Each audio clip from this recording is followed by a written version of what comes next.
পাখি আর ভ্রমরের ভাষাতে ভরে গেছি শুধু আলো আশাতে। আজ মন জাগে যেন ভালোবাসাতে। কি সব ভালো তো? সো হে গাইস, আমি Iran, welcome back to my channel ছোট্ট মেয়ে। তো অনেক দিন পর আবারও কিন্তু একটা ব্লগ ভিডিও নিয়ে চলে এসেছি। তো হ্যাঁ, আজকে হলো একটা অন্যরকম ব্লগ ভিডিও, সেটা তোমরা টাইটেল আর থাম্বনেল থেকে নিশ্চয়ই এতক্ষণে বুঝে গেছো। তো হ্যাঁ, আজকে আমি করতে চলেছি আমার হবু বরের সাথে মানে ব্লগ ভিডিও আর কি। তো সেদিন একটু দরকারের জন্য কিন্তু আমার হবু বরকে আসতে হয়েছিল আমাদের বাড়িতে, আর সাথে দাদাভাই এসেছিল, ডাক্তার দাদা, তোমরা হয়তো অনেকেই চেনো। তো যাই হোক, তারপর আমরা মায়াপুর চলে এসেছিলাম পরদিন সকালবেলা। তো দেখো, আমরা মায়াপুর প্রায় চলে এসেছি ঘাট পেরিয়ে। তো আমরা এখন চলে এসেছি মায়াপুরে। তো এখন বাজে 12টা। তো এখন আমরা নৌকা থেকে নেমে হেঁটে যাচ্ছি সামনের দিকে। তো সামনের দিকে টোটো ধরবো, আর এখানে সবাই পেয়ারা মাখা খাচ্ছে। বাবা, পেয়ারা মাখা এত ঝাল দিয়েছে আর খাওয়ার মতো না। না শোনা গো, আমার ভালো লাগছে খেতে না।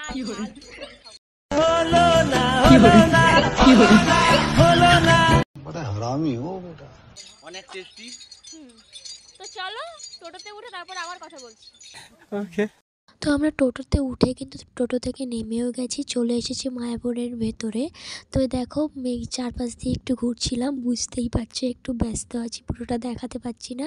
তো দেখো, আমার ফুল লুকটা তোমাদের দেখিয়ে দিলাম। পেছনেই দেখো মায়াপুর মন্দির। আর হ্যাঁ, আমাকে কেমন লাগছে তোমরা কিন্তু অবশ্যই কমেন্ট করে জানিও। তো আমার গলার ভয়েসটা একটু খারাপ, তোমরা প্লিজ একটু ইগনোর করো। আর হ্যাঁ, এটা হলো আমার হবু বর, মানে তোমাদের দাদাভাই, যার সাথে আমার বিয়ে ঠিক হয়েছে। তোমরা অনেকেই জানো, মানে সবাই জেনে গেছো এতদিনে যে আমার কিন্তু বিয়ে ঠিক হয়ে গেছে।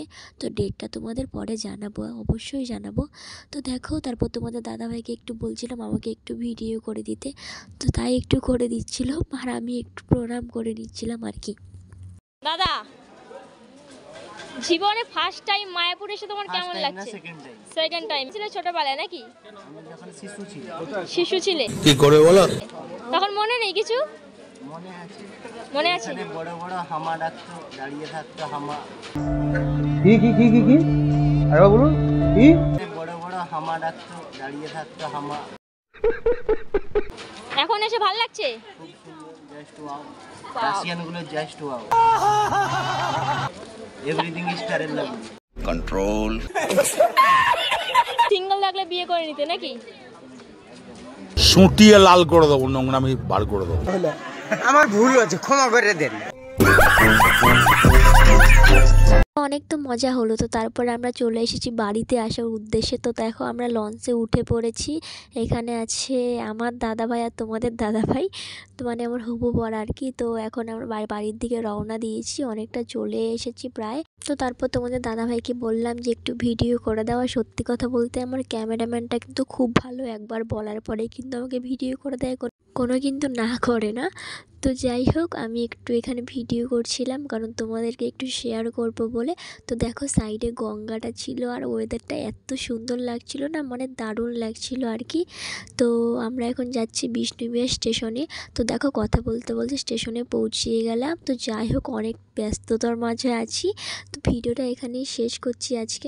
তো ভিডিওটা আর বেশি দূর এগোবো না, তাই ঠিকঠাকভাবে ব্লগ করতে পারিনি। আর হ্যাঁ, আমাদের মানে একসাথে আজকেই প্রথম তোমরা ব্লগ দেখলে, ব্লগটা কেমন লাগলো তোমরা অবশ্যই জানো। তো চলো, আমাদের দুজনের কিছু ছবি তোমরা এবার দেখে নাও। দিন আসে দিন যায় তোমার আশায়, দিন গুনে আমার মন, স্বপ্নের দিনে জীবনে আসবে কখন।